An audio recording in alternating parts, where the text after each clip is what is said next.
This is One on One. We're pleased to welcome back our good friend, Dr. Joe Marbach, who is president of Georgian Court University. Good to see you, Joe. Great to see you, Steve. Thanks. All right, let's get right into this. Student debt. We've had lots of different people come on. One of your presidents, one of the colleagues of yours who's the president, said, you know what? This college debt thing is overrated. It's real? It's real, but I think you really have to delve into those numbers a little bit. You see this huge number that's thrown out there, but there are really three main components of that debt. One is, what are graduate students taking out in debt? And that's generally good debt because they're going to end up with good jobs and they're going to get MBAs. You mean not undergraduate students? Not undergraduate students. These are students getting their MBAs, their doctoral degrees, their master's degrees. They end up with better jobs. A big portion of the debt is the for-profit institutions, which are selling a product to people who are uninformed and they often don't graduate and they have tons of debt. And that's the real problem that we run into, the for-profits. And then there's schools like Georgian Court, the nonprofits, the undergraduate. We do graduate students with debt. On average, it's about $25,000. It's less than a car payment. So The it's national something that's average manageable. A little bit, slightly, but not much, especially if you're looking at who graduates with debt. The worst problem is if a student doesn't graduate and has that debt. No degree? No degree. Why is that worse? Because then they really don't have the opportunity to find that job that's going to put them into and give them the ability to pay for that debt. Joe, do this, because I don't want to assume people know what Georgian Court is. Joe's been with us many times. Georgian Court is one of our higher ed partners. We've done a whole range of programming together around higher ed and related issues. Describe it. Where is it? So Georgian Court is located in Lakewood, New Jersey. It's a Catholic university founded by the Sisters of Mercy in 1908, and we moved to Lakewood in 1923. We had traditionally been an all-girls school, went co-ed about 6 years ago, and now offer a full range of undergraduate and graduate programs. So, Joe, we're about at this time with our youngster who's at one of the schools up in North Jersey, and he wants to start visiting colleges. And, of course, in my mind, I start naming New Jersey-based schools. Mm-hmm. And he says, no, what about this one? What about Michigan? What about... He's not alone. I don't know where he's going to wind up, but we have a brain drain that what is the brain drain, A, and B, why does it matter to all of us, no matter whether we have kids or not? The brain drain is really what our number one export is. It's 18-year-olds. If you look at numbers from last year, 55% of the high school graduates from New Jersey schools went out of state to college. More than half? More than half. Only 45% stayed in state at one of our private or public institutions. Why does that matter?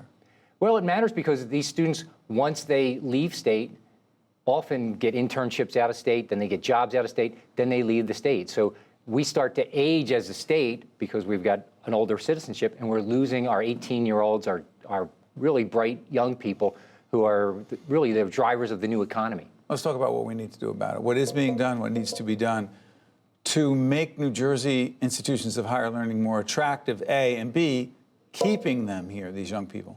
Well, I think we have to give those students choice because they have choice. If you look at the students that are leaving, they're disproportionately coming from the middle and upper class. They're students who have money in their background. They have these choices to go to Pennsylvania's universities, New York universities, Maryland universities.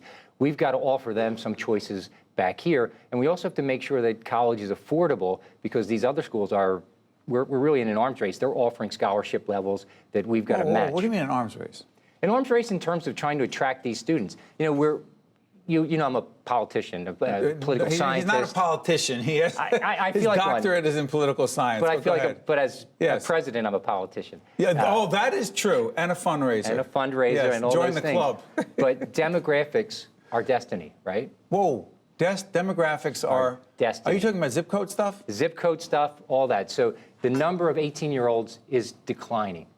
And there's going to be a bump back up, and it's going to be a different type of population. It's going to be more Latino, more people of color that are coming into higher ed, first-generation type of students. So we've got to start to prepare our institutions to deal with the population that we're going to be serving, not 2 years from now, but 10 years from now. How? A, how, and B, to what extent are you and your colleagues actually, quote unquote, we're doing a series on innovation, are you innovating and reinventing the higher education model? Well, we're doing it in several different ways. One is in terms of our outreach and how we try to attract students. When you start to attract students who are Latino, it's often one that you're going after the family, not just the individual. So you said you've got a child who's looking and said, oh, Michigan looks great. Right. Doesn't happen in a Latino family where it's more of a familiar decision about where you're going to go. The family's decision? The family's decision. And because they're often first generation, they're looking at things that are closer to home, that are safer, where you're not necessarily going to lose somebody.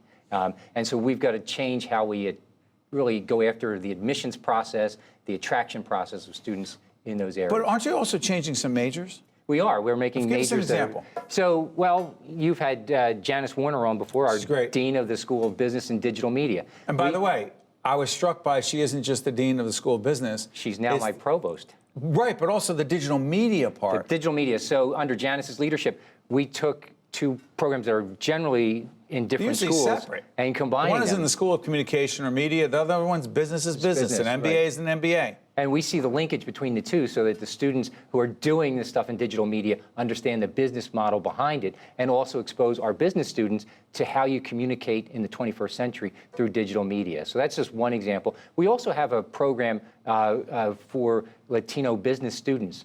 Latino business students? Latino business students. Well, how would that be different than well, it's if you're doing a small, for anyone who wasn't small Latino and business, business? That's just a small business and it's language intensive. But if you're running a small business and how do you forward that to the next generation? What are the what's involved in running a small business? So it's all the aspects of business. Is it more entrepreneurism and succession planning, et cetera? It's some of that, but it's also just the basic elements of you got to have a little accounting, a little finance, a little marketing in your background, and how do you appeal to a particular audience that you're trying to attract customers from? I ask you this all the time. I'll ask you again. A, how much time do you spend raising money? You could ask me the same thing. And B, why is that such a part of a president's job at the higher ed level? I'm increasingly spending more and more time, raising money. And it's just the nature of trying to lower the cost to our students. So I'm out trying to raise money not only for our facilities, but for scholarships for our students. Over 45% of our students are first in their families to go to college. First generation. It's a big deal. Yeah. And over half are receiving Pell and TAG grants. So they're coming from modest socioeconomic backgrounds. Tuition aid grant, TAG, and the Pell is... And the Pell is the federal grant. The TAG is the state of New Jersey grant. What's happening with those right now, Joe? Is the money going down? What's going on? The grant right level? now, there's a lot of support for aid to students. So the Pell grant actually in the last Congress got extended into summertime grants as well, instead of just fall and spring, so that students can go year-round. And TAG has great support throughout the state of New Jersey, the legislature. It's the primary way that we're supporting higher education in New Jersey. Joe, you know, you are a political scientist. You did not come here to talk presidential politics, but I got to ask you this. We're doing this right after a series of debates Democrats are having for the 2020 election. This will run after as well. Several of them talked about free college tuition. That's not really, to me, a political question. It's a fiscal and public policy one. You say? Yeah. I say it's pie in the sky. I mean, what do you mean? It really, what would the formula be? How would you decide that? Even when we're talking about free community college education, which 2-year schools. 2-year schools. Governor Murphy's proposed that. It's limited. It's families making less than $45,000, and the state's making up the last dollar in. So it's got some parameters. It's got parameters. But on the federal level, someone says free college for everyone, but we'll pay your debt. Somebody's got to pay for it. There's no such thing as a free lunch. So how are we going to figure out paying for that on top of a deficit that continues to grow and got to deal with those fiscal questions. Yeah, I'm still worried about Social Security. Yeah, I hear you. We're in the same boat. So real quick before I let you go, collaboration with the governor's office on higher ed? We're working with them. They've come out with a strategic plan for higher education, working with a number of different committees on how to make sure higher ed is affordable and accessible to students, and representatives from the various sectors are on those committees. So we're engaged with the secretary from the get-go, and we've had regular meetings with her in our sector. Secretary of Higher Ed. Secretary of Higher Ed, yes. And it's our sector, the Association of Independent Colleges and Universities of New Jersey, working with the government. This is Dr. Joe Marbach, who is the president of Georgian Court University, based in beautiful Lakewood, New Jersey. Good to see you, my friend. Thanks, Steve. Well done.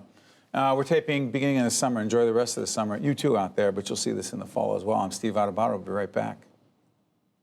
One-on-One with Steve Adubato has been a production of the Caucus Educational Corporation, celebrating over 30 years of broadcast excellence. Funding for this edition of One-on-One with Steve Adubato has been provided by the Healthcare Foundation of New Jersey, Choose New Jersey, New Jersey Sharing Network, Johnson & Johnson, the law firm of Gibbons, P.C., the New Jersey Economic Development Authority, and by Community Food Bank of New Jersey. Promotional support provided by NorthJersey.com and Local IQ, and by BestOfNJ.com. Transportation provided by Airbrook Limousine, serving the metropolitan New York, New Jersey area.